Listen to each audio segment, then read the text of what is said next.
Assalamualaikum warahmatullahi wabarakatuh.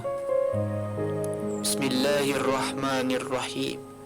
Bersyukur kita kepada Allah Subhanahu wa ta'ala, dan bersalawat kita kepada makhluk yang sangat mulia yang diciptakan oleh Allah Subhanahu wa ta'ala, yang dimana oleh karena kemuliaan beliau, andaikan lautan dijadikan sebagai tinta, pohon-pohon dijadikan sebagai pena, digunakan untuk melukiskan kemuliaan beliau, maka tidak akan pernah cukup untuk melukiskan kemuliaan beliau. Karena begitu mulianya beliau di sisi Allah Subhanahu wa ta'ala. Bahkan sandal beliau pun lebih mulia daripada dunia dan seluruh isinya, karena sandal beliau pun telah berjumpa dengan Allah Subhanahu wa ta'ala di Sidratul Muntaha. Siapakah dia? Tidak lain tidak bukan, dialah Rasulullah, baginda Nabi besar Muhammad sallallahu alaihi wasallam. Alhamdulillah, alhamdulillahi rabbil alamin, wassalatu wassalamu ala asrafil anbiya'i wal mursalin, sayyidina wa maulana Muhammadin wa ala alihi wa ashabihi al-mujahidin tahirin. Amma ba'd. Saudara-saudaraku yang dimuliakan oleh Allah Subhanahu wa ta'ala, kisah nyata teladan muslimah, dan inilah yang akan kita bicarakan pada pertemuan kali ini. Berikut ini adalah kisah kehidupan Fatimah binti Abdul Malik binti Marwan, istri dari Khalifah Umar bin Abdul Aziz, yang begitu termasyhur dalam sejarah Islam. Saudara-saudaraku yang dimuliakan oleh Allah Subhanahu wa ta'ala, kisah hidup beliau yang disampaikan oleh Asy-Syaikh Muhibbuddin Al-Khatib di dalam Muqaddimah Adabus Sifaf ini sungguh mengesankan, saudara-saudara. Dan tidak ada pertanyaan yang patut dilontarkan kepada para muslimah berkenaan dengan cerita ini, melainkan bisakah kalian meniru beliau? Syekh Muhibbuddin Al-Khatib rahimahullah menuturkan, saudara-saudaraku yang dimuliakan oleh Allah Subhanahu wa ta'ala, di saat menikah, Fatimah binti Amirul Mukminin Abdul Malik bin Marwan adalah anak dari seorang ayah yang mempunyai kekuasaan tertinggi atas wilayah Syam, Irak, Hijaz, Yaman, Iran, Sindustan, Kaukasus, Qaram, hingga belakang sungai arah timur, saudara-saudara, yakni Nigeria dan Genova. Arah barat, Mesir, Sudan, Libya, Tunisia, Aljazair, Maroko, Aqsa, dan Spanyol Barat. Saudara-saudaraku yang dimuliakan oleh Allah Subhanahu wa ta'ala, Fatimah bukan saja putri khalifah tertinggi, tetapi juga saudara perempuan 4 khalifah Islam, Al-Walid bin Abdul Malik, Sulaiman ibn Abdul Malik, Yazid ibn Abdul Malik, dan Hisham ibn Abdul Malik. Dan lebih dari itu, saudara-saudara, beliau adalah istri dari khalifah paling agung yang dikenali Islam sesudah para khalifah di awal Islam, yaitu Amirul Mukminin Umar bin Abdul Aziz. Saudara-saudaraku yang dimuliakan oleh Allah Subhanahu wa ta'ala, wanita utama ini merupakan anak perempuan khalifah, istri khalifah, dan saudari 4 khalifah. Beliau keluar dari rumah ayahnya ke rumah suaminya di hari pernikahan dalam keadaan membawa berlimpah ruah harta paling berharga yang dimiliki oleh seorang perempuan di atas permukaan bumi, berupa perhiasan dan intan permata. Ada yang mengatakan bahwa di antara perhiasannya itu 2 anting Maria yang begitu masyhur dalam sejarah dan sering disenandungkan oleh para penyair.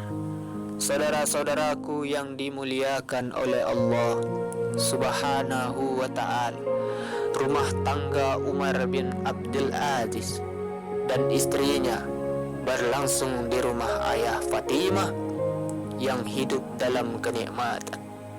Tiada seorang pun perempuan di dunia masa itu yang mempunyai kehidupan yang lebih dibandingkan Fatimah.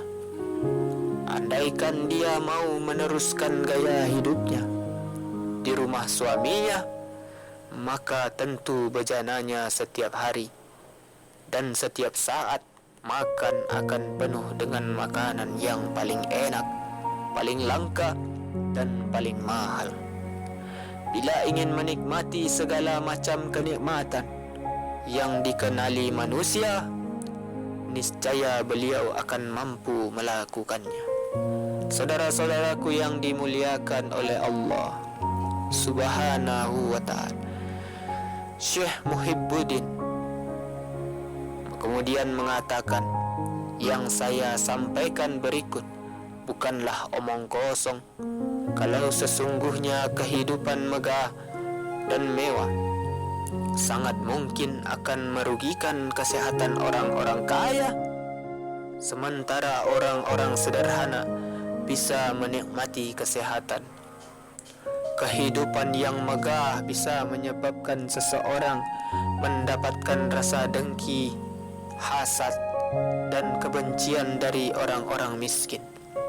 Ditambah lagi, bagaimanapun cerianya kehidupan yang mewah, lama kelamaan pun menjadi biasa dan membosankan.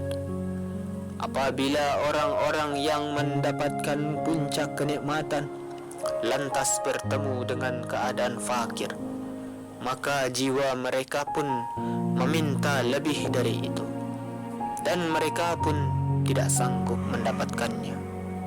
Saudara-saudaraku yang dimuliakan oleh Allah Subhanahu wa ta'ala, sedangkan orang yang hidup seimbang mengetahui bahwa tangan mereka bisa meraih apa yang lebih dari keadaan mereka, dan mereka bisa mendapatkannya kapanpun mereka mau. Saudara-saudara, hanya saja mereka lebih memilih membebaskan diri darinya dan dari segala kebutuhan mewah, agar mereka bisa lebih tinggi di atasnya dan agar mereka tidak menjadi budak syahwat. Na'udzubillahi min zalik. Saudara-saudaraku yang dimuliakan oleh Allah Subhanahu wa ta'ala, oleh karena itu Khalifah Agung Umar bin Abdul Aziz memilih dalam keadaan beliau sebagai raja terbesar di muka bumi saat itu, saudara-saudara, menetapkan pengeluaran rumah tangganya hanya beberapa dirham setiap harinya. Saudara-saudara, sang istri khalifah, anak khalifah, dan saudari 4 khalifah itu juga ridho dengan keadaan ini.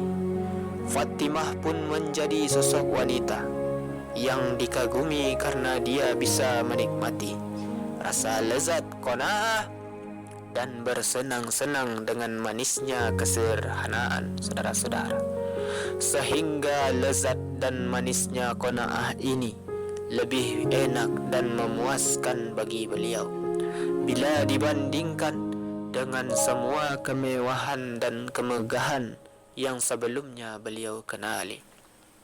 Saudara-saudaraku yang dimuliakan oleh Allah Subhanahu wa ta'ala, suami beliau Umar bin Abdul Aziz pun kemudian menasihati beliau untuk naik dari sifat kekanak-kanakan, meninggalkan semua permainan, dan barang rendahan yang dulu elok berupa perhiasan mewah bagi dua telinga, pundak, rambut, dan pergelangan tangannya.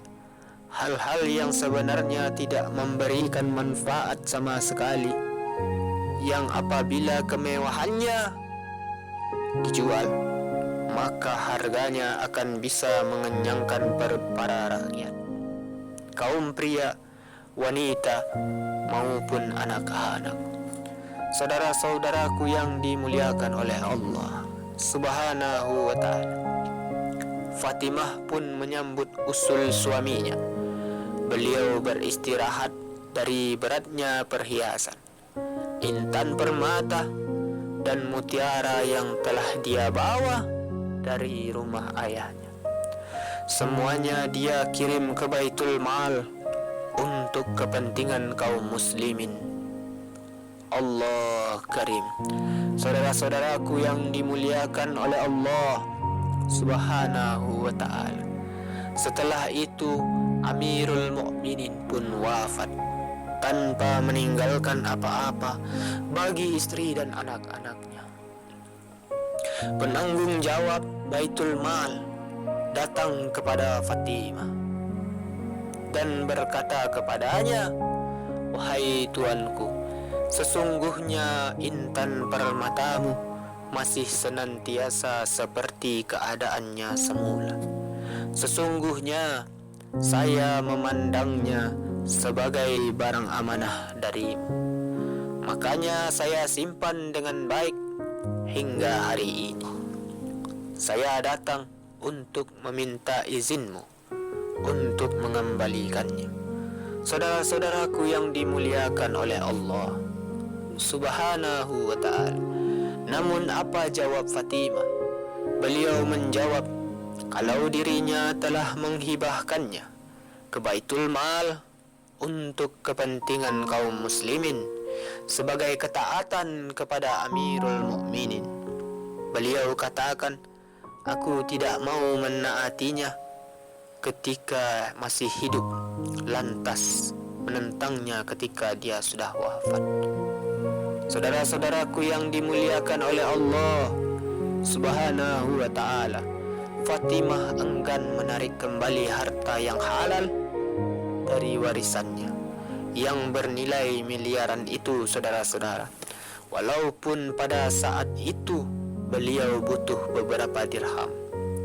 Oleh karena itulah Allah Subhanahu wa ta'ala menuliskan kekekalan nama bagi dirinya. Namanya tetap dikenang sampai saat ini. Dan termasuklah kita saat ini menyebutkan tentang harta bendanya yang melimpah dan ketinggian derajat beliau, sedangkan kita sudah terpisah berabad-abad darinya. Semoga Allah Subhanahu wa ta'ala merahmati beliau dan meninggikan tingkatannya di syurga kenikmatan. Amin amin ya rabbal alamin. Saudara-saudaraku yang dimuliakan oleh Allah Subhanahu wa ta'ala, sesungguhnya kehidupan yang paling enak ialah kehidupan sederhana dalam segala sesuatu. Betapapun sesuatu kehidupan itu kurang nikmat, kurang atau nikmat, maka kalau orangnya menjalani, ia akan merasa biasa, saudara-saudara. Kebahagiaan itu ada di saat ada perasaan ridho. Dan orang yang merdeka ialah orang yang terbebas dari semua yang tidak dia butuhkan. Inilah kekayaan dalam pengertian Islam dan kemanusiaan. Semoga Allah Subhanahu wa ta'ala menjadikan kita termasuk di dalamnya. Saudara-saudaraku yang dimuliakan oleh Allah Subhanahu wa ta'ala, mungkin hanya itulah yang bisa kita bicarakan pada pertemuan kali ini. Mudah-mudahan ada manfaatnya. Terima kasih atas segala perhatian. Mohon maaf atas segala kekurangan. Usikum wa nafsi bitaqwallah. Wassalamualaikum warahmatullahi wabarakatuh.